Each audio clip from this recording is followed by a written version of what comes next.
Honorable Men Discord, Calculated, Cameron Giles. Let's talk about it. So I'm going to get right to it. I stand on everything I said in the Jim Jones video, the Respect Jones episode. I stand on it. All of this could have been avoided with Cameron not asking that question. Now, he elaborated yesterday on his show, It Is What It Is. He elaborated on how he felt that it wasn't a big deal because it was 20 years ago.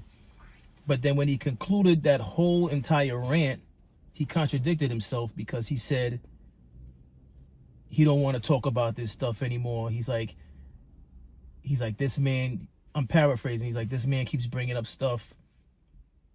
He's like, Dipset was from like 2001 to 2007. He said something along those lines. He's like, what are we talking about right now? Why are we talking about it now? As in, why are we talking about it now in 2025? But yet, if I'm not mistaken, it was 2025 when you chose to ask 50 Cent why he did something years ago. Major contradiction. And I say calculated because I don't know what to believe. I'm just here to report my opinion on this. I don't know what to believe because I feel like it's calculated because here's the thing. And this is why I mentioned how some people from your past, old childhood friends, old family members, they try to keep you in a box. How do you not know that speaking on another grown man, that wouldn't put that man in a position to have to respond? Again, Cameron saying he didn't feel, once again, he didn't see an issue in asking 50 Cent the question that he asked him. But that's very selfish because the question you're asking 50 Cent had to do with another person who is a grown man. So just because you felt like it was years ago or you didn't think it was a big deal to ask the question, did you ever consider Jim Jones? Did he ever consider Jim Jones in this? No, he didn't. So anyone seeing that interview with 50 Cent, anyone that watches content regarded to rap music and hip hop, anyone watching it knew that at some point in time, Jim Jones was going to respond to that interview. Excuse me. So, and as far as what he said in the interview about how, him speaking on the fact that Jim Jones is not from Harlem is nothing new. Anyone who's followed him should know that he's mentioned this before. It never should have got to the point when you're mentioning this. This is the problem. Honestly, this is why, gentlemen, listen to this. This is why, as you're coming up in life and you're trying to figure things out, some of us feel like we need a large circle. But the older you get, you start to build a family of your own. You start realizing you're cool with a small circle. And it's not to say like you're isolating yourself from the world. You're cool with canceling out the BS.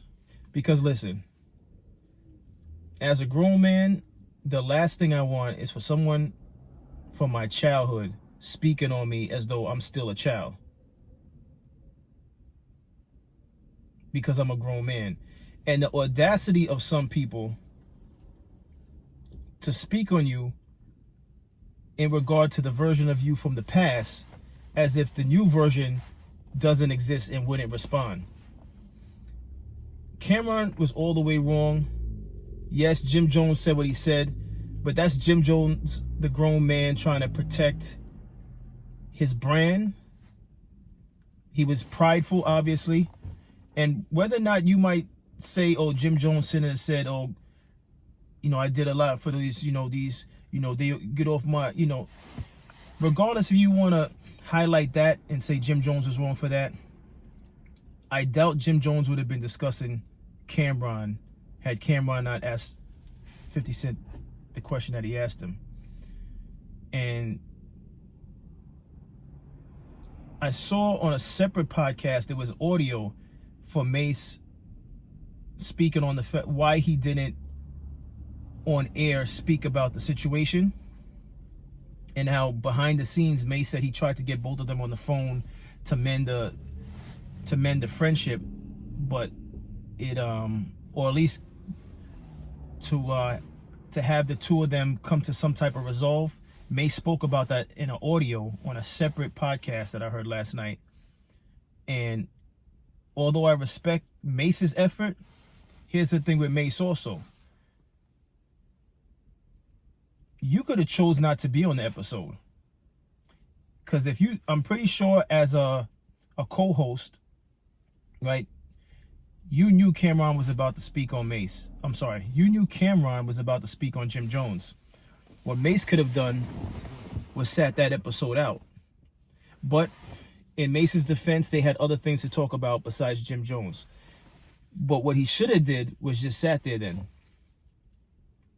We pick and choose when we want to be grown men and act like grown men. And then we bounce between acting like grown men and acting like young boys without actions. Cameron could have picked up a phone and called Jim Jones and say, hey, I got 50 Cent coming in. How do you feel if I asked him about that situation when he had you on? Is that too much to ask? Oh, no, we're too prideful. Because why? Because that's Cameron's show. Cameron's a grown man. He can do what he wants.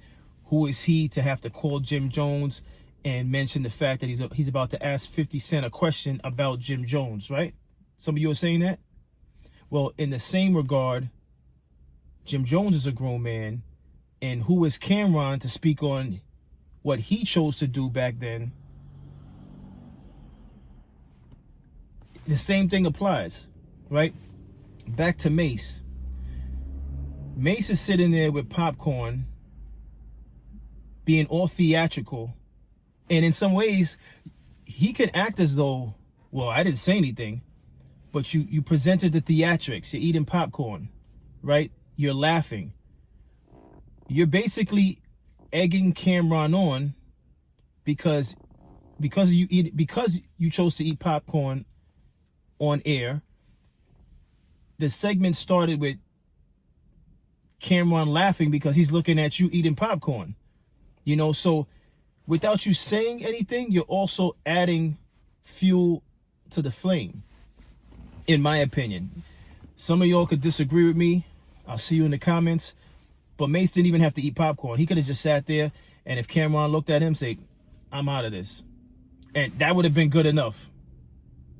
Rather than have the big box or the big container of popcorn and laughing. And laughing at certain moments, at certain things that Cameron said. Now, I know sometimes you feel like you can't control your laughter, but I just think that the reason why I call this calculated is because it's almost as though Cameron couldn't wait to speak on the stuff that he spoke on yesterday. I don't care what anyone says. He went all the way in on Jim Jones. All the way in. All right? And at the end of the day, I don't care how Dipset came together. You guys were a team at one point. And if you can't respect each other as grown men to just pick up the phone and call and say, listen, I don't want to deal with you anymore. We can do business. If there's opportunities for us to do concerts, we work together. But please don't speak on my name because you're going to put me in a situation where I'm going to talk reckless and you know how I am. However they feel it necessary to convey that to each other, that's how it should have been done as grown men. You know, Cameron talked about how Jim Jones is turning 50 soon. Come on. But what do I know, right? What do I know? This is just how, you know, this is why I'm all for a small circle, and the circle could get so small to the point where it's just me. I'll be honest with you. If having a circle means things like this transpires, that's the point I'm trying to make. If you're gonna have a circle around you, and at some point in time in your late age as a man, buffoonery like this is going to take place, then I don't need the circle. And I'm not saying when I was younger there wasn't a point in time where I cared for a circle. Absolutely. When you're an adolescent, you know, you want to make friends, you know, you want to hang out, you're looking for that place of acceptance. And for those of you who are disagreeing, it's all out there. This is why guys are in gangs. Some of it's for protection, some of it is for they're looking for a home, some place where they feel, you know, accepted. That's the reason why gangs are thriving, outside of being able to have that power to terrorize people and things like that. But at the core of gangs is people looking for acceptance. And those people in the gangs can deny it, but, you know, that's neither here nor there. We're talking about Cam'ron and how he's calculated. I feel like Jim Jones, he couldn't win. He couldn't win. That's why I say it's calculated. I felt like Jim Jones was set up by all of this.